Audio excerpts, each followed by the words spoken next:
안녕하십니까? 배팅 부동산 금리가 다시 뛰네. 아파트 가격은 반값 이하가 맞다. 진행하도록 하겠습니다. 자, 우선 금리가 다시 뛰는 모습 보여드리겠습니다. 미국과 한국의 국채 10년짜리인데 1년 단위의 그래프입니다. 1년 동안의 그 가격 등락 흐름을 보여주는 그래프인데 얼마 전에 그 최고점을 찍고 나서 쭉 다시 내려오다가 유가도 떨어지고 다시 내려오다가 갑자기 또 가파르게 올라가고 있습니다. 이것은 이분의 발언과도 무관하지 않죠. 앞으로 금리 팍팍 올리겠다 이런 발언을 했을 뿐인데 지금 주식시장도 난리가 났죠. 갑자기 또 확 내리고 있습니다. 특히나 나스닥. 자, 그리고 지금 금리도 팍팍 올라가고 있는데 이게 이분의 그 발언 때문인가? 아니면은 어떤 금리 차원에서 어떤 구조적인 문제가 생긴 것인가? 자, 요 부분이 문제가 되겠죠. 일단은 다시 금리 그래프를 다시 살펴보면 자, 이번에는 10년 스케일입니다. 지난 10년간의 그 금리 변화를 보여주는 그래프인데 가만히 보면은 크게는 그 미국과 한국의 흐름이 비슷합니다. 보면은 2014년 정도의 고점이었다가 그러다가 좀 내려갔다가 2017년 정도부터 다시 올라가서 2019년 초에 거의 최고까지 올라갔다가 그 이후에 쭉 떨어지다가 코로나 때 더 떨어지고 그러고 나서 지금 가파르게 올라가고 있는 그러한 모습을 보입니다. 자, 그런데 둘의 차이가 확연하죠. 두 그래프의 차이가 확연합니다. 자, 첫 번째 차이는 지금 금리가 2017년 저점기에 보면은 미국보다 한국이 훨씬 많이 떨어져 있는 모습을 볼 수가 있을 겁니다. 지금 까만색 보조선 저 부분.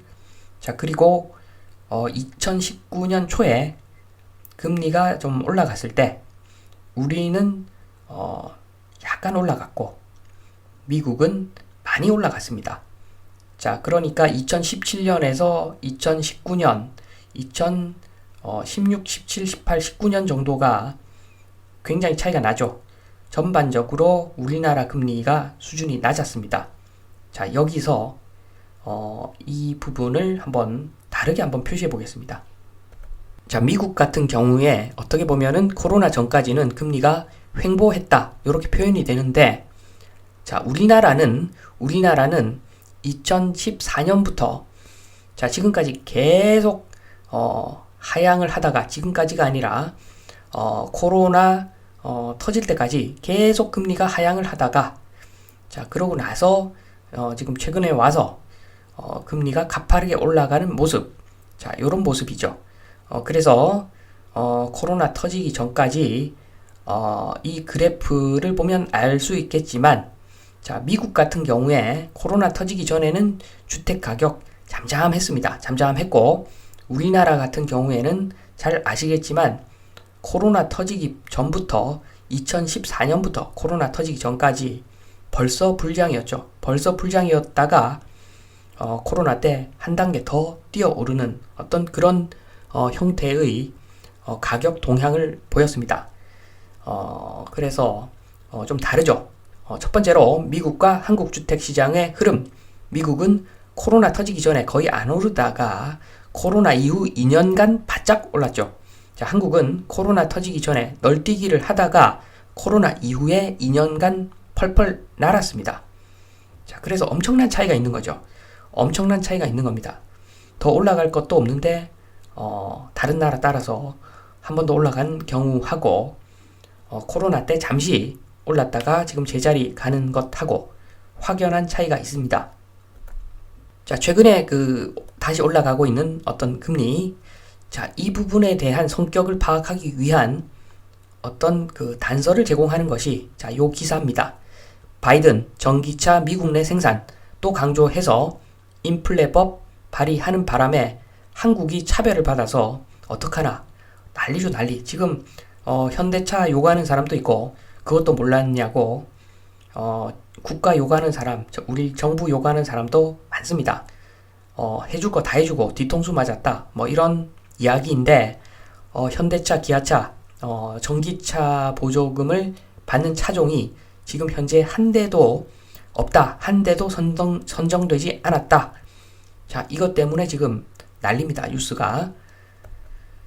자, 그런데 한번 그 본질을 한번 보겠습니다. 2번 인플레이션 감축법. 자, 크게 네 가지로 구성됩니다. 인플레이션 감축법은 첫 번째 인플레이션 및 재정 적자 감축, 이게 첫 번째고, 두 번째 정부 의료 보장 확대, 세 번째 에너지 안보와 자동차 산업 구조 전환, 그리고 4번 기후 위기 대처. 자, 요 네 개로 구성되는데 지금 이런 이야기가 나왔다는 것 자체가 인플레이션이 지금 단기적으로는 없어지지 않는다는 반증입니다. 어떻게 보면. 자, 그러니까 인플레이션 감축법이라는 게 나왔겠죠. 자, 물론 선거 전에 나온 법안이기는 하지만 전혀 인플레이션이라는 그 말 자체가 근거 없이 나온 그런 문구는 아닙니다.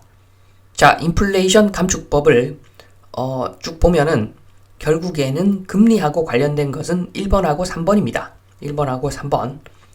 그런데 1번은 한마디로 재정 적자 감축, 이것은 뿌렸던 돈을 다시 걷어 드리겠다. 자, 요런 내용이고, 자, 3번이 지금 자동차 산업구조 전환인데, 자, 3번 한번 보겠습니다. 미국 하면은 우리나라하고는 다릅니다. 자, 미국에서 사는 사람들 이야기 들어보면 가까운 거리에, 아주 가까운 거리에 마트가 있다. 자, 이러면서 30분 정도 차를 몰고 가면은 마트가 나온다. 정말 가깝다. 자, 이런 이야기 합니다. 자, 그러니까 우리하고는 그 문화 자체가 다르죠. 살아가는 방식 자체가 다릅니다. 미국에서 자동차가 없으면 생활이 안 되죠. 자, 그만큼 자동차 운행 거리가 깁니다. 그래서 석유 소비의 50%가 자동차라고 합니다. 자동차. 자, 그런데 만약에 이 그 석유 자동차를 전기차 자동차로 대체를 하면은 유가가 물가에 미치는 영향이 대폭 감소하겠죠. 자, 유가가 올라도 지금처럼 큰 영향이 없을 겁니다. 전기차 타고 다니면. 특히나 사람들 그 체감이 중요한데 전기차 타고 다니니까 체감으로는 잘 못 느끼겠죠. 유가가 좀 올라도. 자, 그래서 그런 내용입니다. 이러한 어떤 그 석유 소비의 구조를 아예 바꿔버려가지고 인플레이션이 향후에도 발생하지 못하도록 이런 제어 장치를 마련하겠다. 자, 요게 주요 내용인데, 자, 여기서 금리하고는 무관한, 인플레하고는 무관한 보너스가 들어갑니다. 보너스인데 이것은 미국인한테만 해당되는 보너스입니다. 미국에서 생산하는 전기차만 보조금을 준다는 내용입니다. 그러니까 지금 석유 자동차를 전기차로 대체를 하는 어떤 그런 방법 자체가 여기가 그 공산주의가 아니니까 인센티브를 통해서 유도를 한다는 거죠. 유도.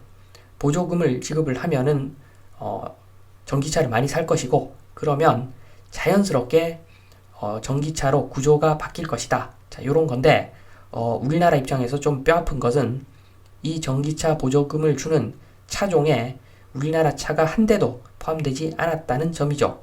우리는 지금 미국 가서 이런저런 투자를 많이 하겠다고 약속까지 했는데, 자, 일단은 해당되는 차가 없다는 겁니다. 자, 그래서 지금 난리가 난 거죠. 자, 그런데 지금 인플레이션 감축법 요것 때문에 앞으로 어떻게 될 것인가 생각해 보면은 해열제 한번 생각해 보시면 됩니다. 해열제 먹어도 바로 효과가 나타나지는 않습니다. 자, 이 해열제를 먹으면 바로 이마가 얼음장이 되네? 이런 이야기를 하면은 약 파는 거죠. 그냥 약 파는 겁니다.